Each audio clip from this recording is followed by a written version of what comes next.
Yes, I want all the shades removed, including the sitting room. Thank you.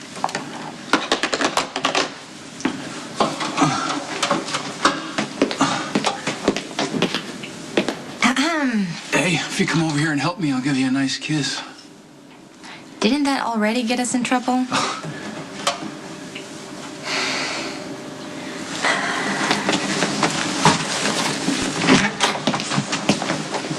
What is this? You can't just walk in without knocking? What if Nikolas had been here? Well, then you would have had to think fast. Now, what is all this? You planning on leaving town without me? No, moving in with Nikolas. I don't think so. It's always a good idea to know who you're talking to before you start promising kisses. Yeah, excellent advice. After all, it could have been Alfred. Oh, God. He's busy upstairs supervising the staff. Rebecca moves in today. Nikolas, you're one of my closest friends. Even when I think you're making a big mistake. But I am going to keep my promise. No more lectures, no more sage advice. I am just here to see how you're doing. All right, thank you. Anyway, Rebecca hates all this stuff, so I'm trying to get some of it out of here before she gets here. Great. Where do you want to start? This thing right here. Okay. And listen, I know that I'm probably moving too fast, okay? And everyone's worried about me. But I want to be with Rebecca, and she wants to be here, so I'm just going to go with that. Sometimes you have to take happiness where you can find it, despite the imperfections and the risk involved. So if that's what you're doing with her, then I support you. Thanks. And I've always hated this junk. Of course. The deal was to get your hands on as much money as possible. Quartermain or Cassadine. You'd give me my cut, we'd move on to the next mark. Okay, yeah, we left things pretty open-ended, as I recall. Well, we never agreed that you'd move in with Nikolas and leave me with nothing. You aren't the only one having problems with this, all right? I mean, I'm lonely, too. I'm afraid I'm gonna get so wrapped up in this guy's fantasy that I just end up nowhere. Then slow things down a bit. Okay, don't get caught up in his fairy tale. Nikolas loves all of that kind of stuff. Ethan, I have to play along. Well, it's quite an imposition, isn't it? I can see how you're suffering. But poor Charles has turned out to be way more complicated than either one of us imagined. It's obvious that you're having a really difficult time right now, and if I could help you through it, I would. But I can't. Okay? I can't let this opportunity go by. The closer I am to Nikolas, the closer I am to real money. Well, you should have at least told me you were moving in. Okay, I mean, if you're living on that island, it'll be harder for us to meet. We're meeting way too often anyway, Ethan. We need to go back to the original rules, and they were your rules, remember? I mean, no personal contact, just cell phone and text messages only. Yeah, that'd make it really easy to forget about me then, wouldn't it? You know, to pick up right where your sister left off and go live happily ever after with Prince Charming. Now I know why you came all the way out here. It's a perfect excuse for you to clear out all the things that you don't like. Would you consider donating some of this stuff to Cameron's school for a silent auction? Yeah, that sounds great. I'd be glad to. Great. But first, let's rule out any priceless Russian relics, because I'd really hate for someone to spend $50 on something that belongs in a museum. I'll make sure that doesn't happen, don't worry. Why don't you and Rebecca come with us to the auction? Lucky and I got roped into setting it up, and we could use her help. Yeah, okay. I'll discuss it with her, but thank you for including her. Well, we're not about to let you isolate yourself way out here, no matter what happens with Rebecca. Thank you. What's going on with you and Lucky right now? Well, if it involves the kids or anything family-oriented, then we're great. You know, but other than that, it's so easy to be around him that sometimes we forget all the pain we've caused each other when things are going bad. So we've not come to any grand resolutions, but we have decided that we will not drag the boys through another breakup. So we're just kind of taking it easy. Which essentially is the exact opposite of what Rebecca and I are doing right now, right? It is funny how Rebecca has moved things along, though. Because nothing has been the same since that night that you saw her with Lucky and Lucky saw you kissing me. Barely knew anything about Nikolas until you helped me with the research, Ethan. I thought I was going to be dealing mostly with the Quartermains. And why aren't you? I mean, they're falling all over themselves to get you into the family, and they're seriously rich. Yeah, Tracy controls every dime.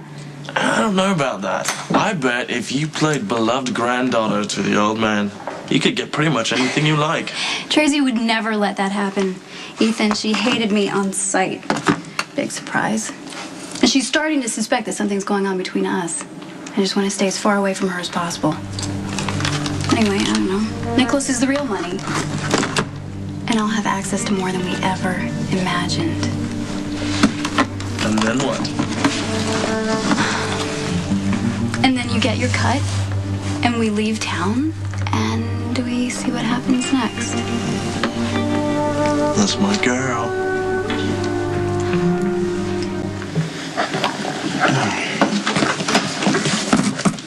Well, that night, that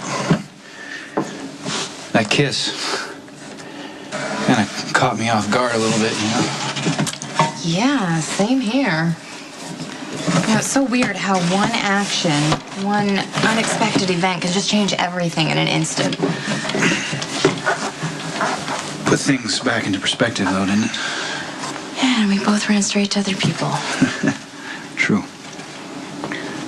But that night changed things for the better, too.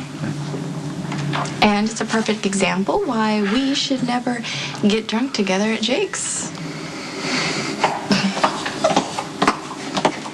Hey!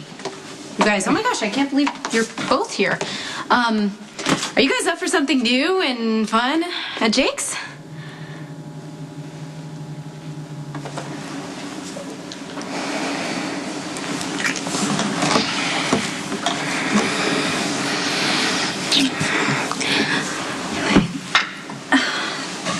Nikolas is waiting for me, Ethan. So that's how it is. What? I don't want him to walk in and find us having sex. I'm gonna need an advance on my cut. I can't ask Nikolas for any money yet. Tracy's cut back my hours at the haunted star to almost nothing. She's trying to starve me out. And maybe that's what you want too. No. Come on, you know it isn't. You've crossed over, Becca.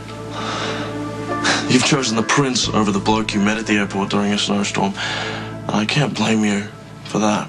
But I won't be double-crossed.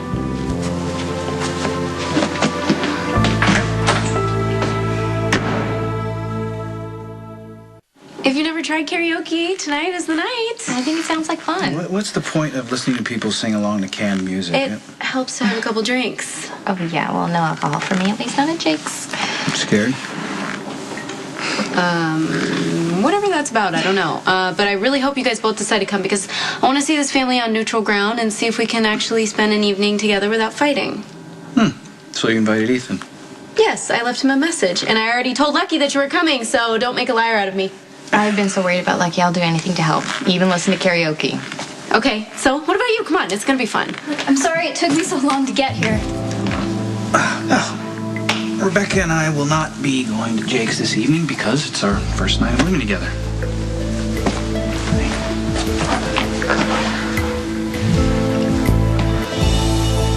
So, would you like a tour of the home? There are whole other wings you haven't seen yet. You know, actually, I need to go rescue my car.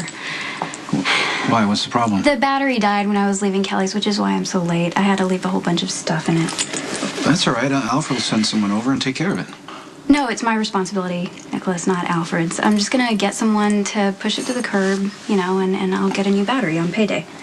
Well, you don't have to live paycheck to paycheck anymore. I've always lived paycheck to paycheck. You need a reliable car and a supplement to your income. What do you mean supplement? Well, you're a part of my life now. I'll provide you with spending money. There's no way that you're gonna pay me to live with you.